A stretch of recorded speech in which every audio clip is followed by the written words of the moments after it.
माझ्या पतीने 4 अनोळखी पुरुषांना एका रात्री आमच्या घरी मुक्काम देण्याची परवानगी दिली.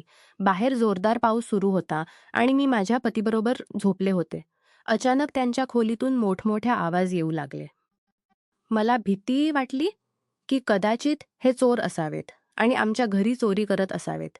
मी उठून दुसऱ्या खोलीत गेले तेव्हा त्या दृश्याने माझे रोंगटे उभे राहिले.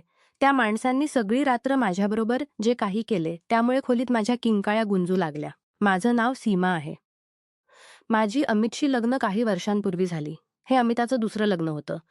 त्यांच्या पहिल्या पत्नीचा काही आजाराने मृत्यू झाला होता. अमितांना त्यांच्या पहिल्या पत्नीपासून एक मुलगी आहे. तिचं नाव रिया. मी या घरात आले तेव्हा रिया 15 वर्षांची होती. आता आमच्या लग्नाला 7 वर्ष झाली आहेत आणि रिया आता 22 वर्षांची झाली आहे. काही दिवसांपूर्वीच तिचं लग्नही झालं आहे. रियाचं लग्न करून दिल्यानंतर माझा पती नेहमीप्रमाणे मला गावात सोडून शहरात निघून गेला आणि मी पुन्हा एकटी आणि तान्ही राहिले.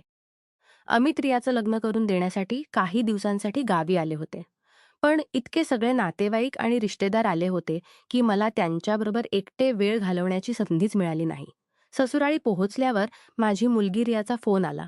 तिने सांगितलं, "आई, मी इथे खूप छान आहे आणि या लग्नात मी खूप आनंदी आहे. माझा पती मला खूप प्रेम करतो आणि प्रत्येक क्षण माझ्याबरोबरच घालवू इच्छितो. तो मला एका क्षणासाठीही एकटी सोडत नाही." रियाच्या सगळ्या गोष्टी ऐकून मी खूप खुश झाले की चला माझ्या मुलीला तरी चांगलं घर मिळालं. कारण तिचं लग्न करून देण्याच्या धडाक्यात आम्ही आमची शेतीही गहाण ठेवली होती. आता आमच्या डोक्यावर खूप कर्ज झालं होतं. माझा पती म्हणतात की ते शहरात काम करून हळूहळू हे सगळं कर्ज फेडतील. मी लग्न करून या घरात आले तेव्हा रिया खूप लहान होती आणि त्यामुळे अमितांनी दुसरं लग्न केलं होतं, जेणेकरून रियाला आईचं प्रेम मिळेल. मी त्या आईविना असलेल्या मुलीला आपल्या मुलीसारखंच वाढवलं होतं आणि तिला खूप प्रेम दिलं होतं. मी कधीही तिला हे जाणवू दिलं नव्हतं की मी तिची सावत्र आई आहे. रियाकडूनही मला खूप प्रेम मिळालं होतं. पण लग्नाच्या पहिल्या रात्री अमितांनी मला जे काही सांगितलं होतं ते ऐकून माझ्या डोळ्यात अश्रू आले होते. मी विचारही करू शकत नव्हते की लग्नाच्या पहिल्या रात्रीच माझा पती मला असं काही सांगतील. त्यांनी सांगितलं होतं की ते आपल्या पहिल्या पत्नीवर खूप प्रेम करतात आणि हे दुसरं लग्न करायलाही त्यांना इच्छा नव्हती. पण त्यांच्या आईने त्यांच्यावर खूप दबाव आणला होता. त्यामुळे त्यांना दुसरं लग्न करावं लागलं. जेव्हापासून माझ्या पतींच्या पहिल्या पत्नीचा मृत्यू झाला, तेव्हापासून माझा पती शहरातच राहू लागले आणि तिथेच काम करू लागले. घराची आणि शेतीची सगळी कामं माझे सासरे-सासू बघत असत. माझ्या पतींना जेव्हा जेव्हा सुट्टी मिळे तेव्हा ते माझ्याकडे येत असत. पण जेव्हा ते निघून जात तेव्हा मी एकटी रात्र काढत असे आणि त्यांच्या प्रेमासाठी तडफडत असे. लग्नाच्या फक्त 1 वर्षानंतर मी गर्भवती झाले. जेव्हा माझ्या पतींशिवाय माझं मन लागत नसे, तेव्हा मी त्यांना सांगत असे की तुम्ही मलाही शहरात घेऊन चला. मी तुमच्याबरोबर राहू इच्छिते. असं मला बरं वाटत नाही. पण ते म्हणत असत की शहरात इतक्या लोकांचा खर्च मी कसा चालवणार? म्हणून तुम्ही मुलांना घेऊन गावातच राहा जेणेकरून त्यांची शाळा गावातच होईल. दरमहा माझा पती येत असत, पण काही दिवस राहून परत निघून जात असत. असंच माझी तरुणाई हळूहळू एकटेपणात काढली गेली आणि आता मी 35 वर्षांची झाले आहे रियासारखी. रियाच्या लग्नाच्या काही दिवसांनंतरच माझ्या पतींनी मला फोन करून सांगितलं, "सीमा, एक मोठी अडचण आली आहे. माझी नोकरी गेली आहे आणि मला कुठेही काम मिळत नाहीये." मी त्यांना सांगितलं की तुम्ही गावातच या आणि शेती सांभाळा.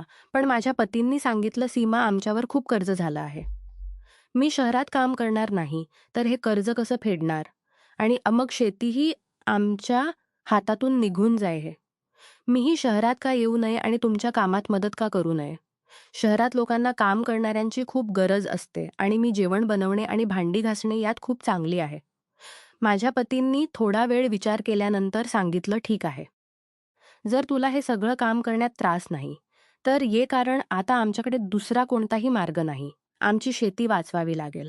माझा मुलगा सासरे-सासूंकडे सोडून मी शहराच्या दिशेने निघाले. पैशांच्या गरजेनुसार माझ्या सासरे-सासूंनीही मला शहरात जाण्याची परवानगी दिली होती. मला वाटलं की कित्येक वर्षांनंतर आता माझ्या मनाची इच्छा पूर्ण होईल. कित्येक वर्षांपासून मी माझ्या पतींच्या प्रेमासाठी तडफडत आहे आणि आता मला ते प्रेम मिळणार होतं. जेव्हा मी पतींकडे पोहोचले तेव्हा माझ्या पतींना मला पाहून खूप आनंद झाला. मला माहीत आहे की तेही रात्र एकटेपणातच काढतात. शहरात पोहोचल्यावर काही दिवसातच मला 2 घरांची कामं मिळाली. मी विचार केला की आणखी काही घरांची कामं मिळाली तर चांगले पैसे येतील. गावाच्या तुलनेत शहरात लोक कामासाठी चांगले पैसे देतात. एक रात्र काम संपवून मी माझ्या पतींबरोबर गप्पा मारत होते. तेव्हा बाहेर पाऊस पडायला लागला. पाऊस खूप जोरात होत होता आणि थांबण्याचं नाव घेत नव्हता. रात्रीच्या सुमारास कोणीतरी आमच्या घराचा दरवाजा ठोठावला. माझ्या पतींनी विचार केला की इतक्या रात्री कोण आलं असेल. माझ्या पतींनी उठून दरवाजा उघडला तेव्हा बाहेर 4-5 हट्टाकट्टे तरुण उभे होते. त्यांची वय 35 ते 40 वर्षांच्या दरम्यान असेल.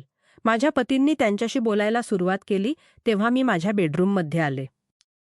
मी विचारात पडले की शेवटी हे लोक कोण आहेत आणि आमच्या घरात असं का आले आहेत. थोड्या वेळाने माझा पती खोलीत आले आणि म्हणाले की बाहेर 4 प्रवासी लोक आले आहेत, जे पावसामुळे खूप अडकले आहेत. ते लोक एका रात्रीसाठी आमच्या घरी आश्रय मागत आहेत. त्यामुळे मी त्यांना सांगितलं की आमच्या घरात फक्त एकच तिथेच राहावं लागेल, म्हणून तुम्हा 4 तिथेच राहावं लागेल. माझ्या कानांना विश्वासच बसत नव्हता की माझा पती 4 अनोळखी लोकांना असं घरात राहायला कसं देऊ शकतात. ते खरंच खूप सोपे आणि लोकांवर लवकर विश्वास ठेवतात. पण हे शक्य आहे की खरंच हे लोक पावसामुळे मजबूर झाले असतील. वैसेही आमच्या या घरात इतकं मौल्यवान सामान नाही की चोरी करण्यासाठी आले असतील. माझ्या पतींनी मला सांगितलं हे लोक खूप भुकेले आहेत. तू यांच्यासाठी काही खायला बनवून देणार का? मी दिवसभर सगळ्या घरांची कामं करून खूप थकले होते. तरीही बोलण्याला मानून मी स्वयंपाकघरात जाऊन जेवण बनवायला लागले.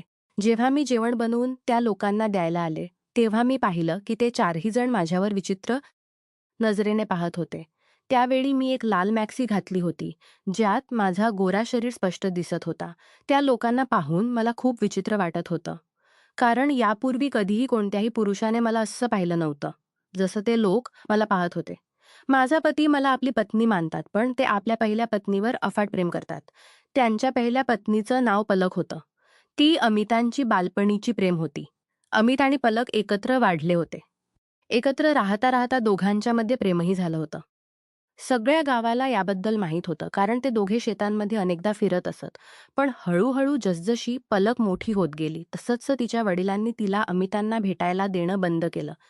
ते म्हणत असत, आता तू मोठी झाली आहेस, असं अमिताबरोबर फिरशील तर तुझ्याशी लग्न कोण करेल.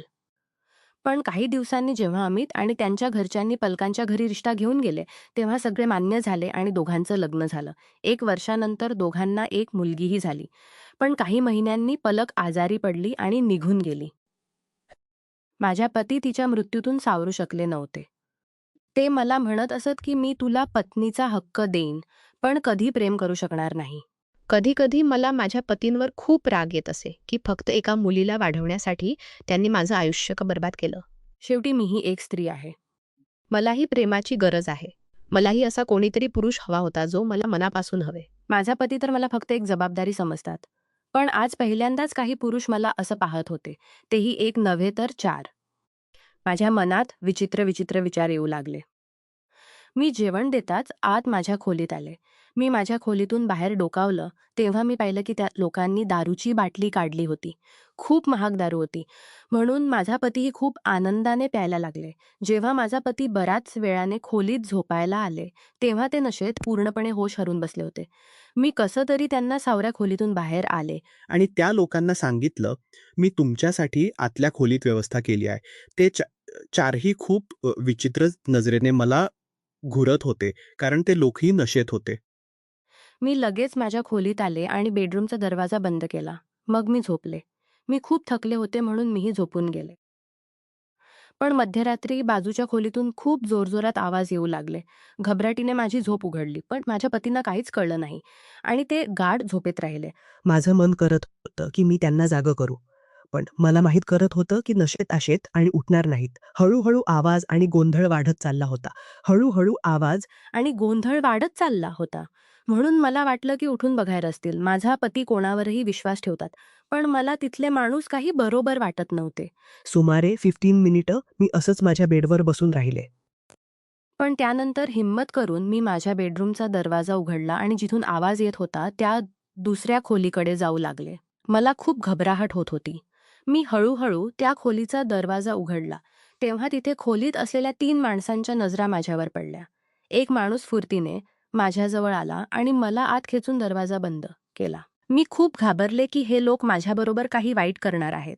मला पाहताच ते खूप विचित्र नजरेने माझ्याकडे पाहू लागले आणि माझ्याजवळ येऊ लागले. माझा घसा कोरडा पडू लागला आणि भीतीमुळे माझा आवाज बंद झाला.